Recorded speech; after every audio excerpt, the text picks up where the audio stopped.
Hello kids, today we are going to continue our next chapter, chapter number 5, Kingdoms, Kings and an Early Republic. In this chapter we are going to learn about how men become rulers, then Yajnas, then about Ashwamedha, about caste and rituals. Then there are 4 Varnas. We are going to learn about Janpadas and Mahajanpadas. So let's continue the chapter. Now the first is how men become rulers. First thing is the Rajas. Rajas were kings, the leaders of the kingdom, a very large group of people. In some kingdoms, the Raja was chosen by the people, kind of like the elections we have today. In some kingdoms, the Raja was the eldest son of the earlier Raja and then his eldest son and so on. In some kingdoms, a powerful man performed a big rituals or yajnas and then was accepted as king by the people. Now the yajnas. The yajna was a way of showing the people in the kingdom and in the neighboring kingdoms how much power this man had. One such yajna was the Ashwamedha or horse sacrifice. Ashwa means horse.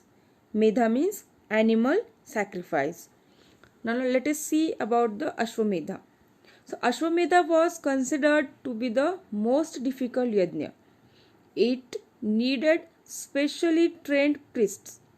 Lots of neighboring kings were invited for it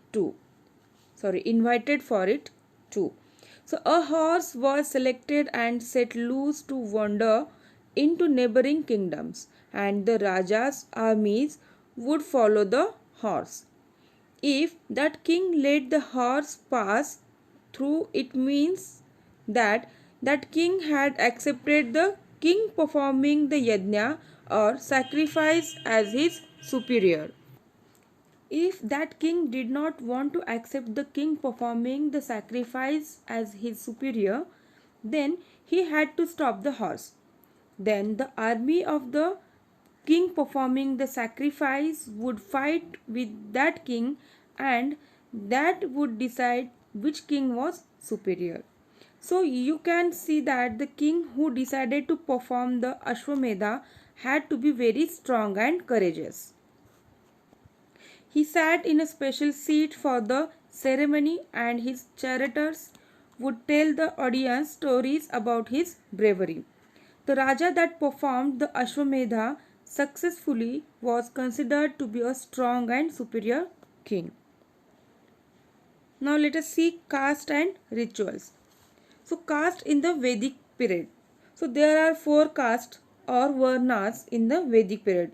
We already teach in last chapter. There are 4 varnas, that is number 1 Brahmins, number 2 Kshatriyas, number 3 Vaishyas and number 4 Shudras. Number 1 Brahmins. So they were the priests. They could study and teach the Vedas. They could perform sacrifices and receive gifts. Number 2 Kshatriyas.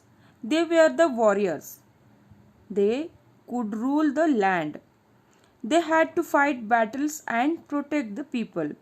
Number 3 Vaishyas. They were the workers and traders. They were expected to do farming, craft, trades, etc. And number 4 Shudras. They were the servers. They were expected to serve the people of the other 3 castes. Many times women were considered Shudras too.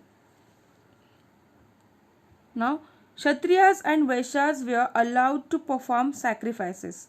Women and Shudras were not allowed to even study the Vedas. The Brahmins considered themselves to be the most superior caste. They considered Shudras to be the lowest caste. Some Kshatriyas did not accept this. They thought As rulers, they were superior.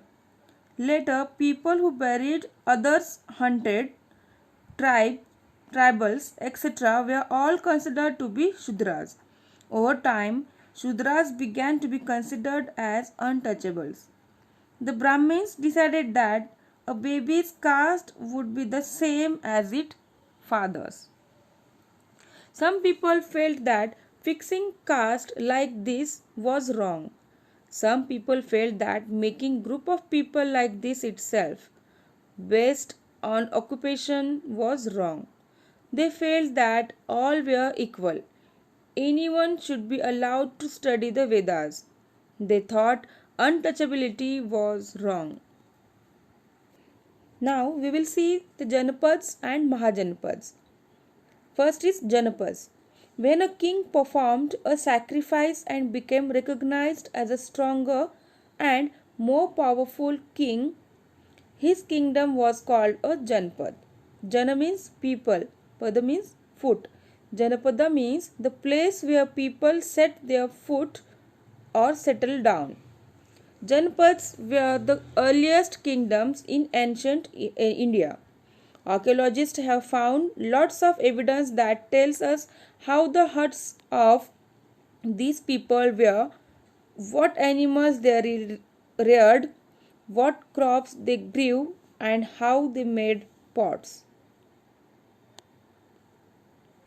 Now, Mahajanapads. Some Janapads became stronger, bigger, and more important than others. Those were called Mahajanapads. You already know that Janapads means Maha means huge. So these were huge kingdoms. The Mahajanapads were bigger kingdoms. They each had a capital city. They had huge tall walls around the kingdom. They also built forts for protection. Archaeologists think that there were 16 Mahajanapads in ancient India. The king must have needed so many people to build all these walls and forts. They would have also needed so many bricks and other building material. So many people must have been involved in building all of this. If they built so many walls and forts, they obviously also must have soldiers and armies. So the king would have to have hiring and training for all of them. They also must have been paid salaries and given equipment to fight. So managing a Mahajanapads needed a lot of work and resources. Resources and work come from the people, and people need to be paid. Where do you think the kings got the money for all this? It is from taxes. We will see the taxes and changes in agriculture, better farming techniques, gathering workers and Magadha and Vaji city in our next video.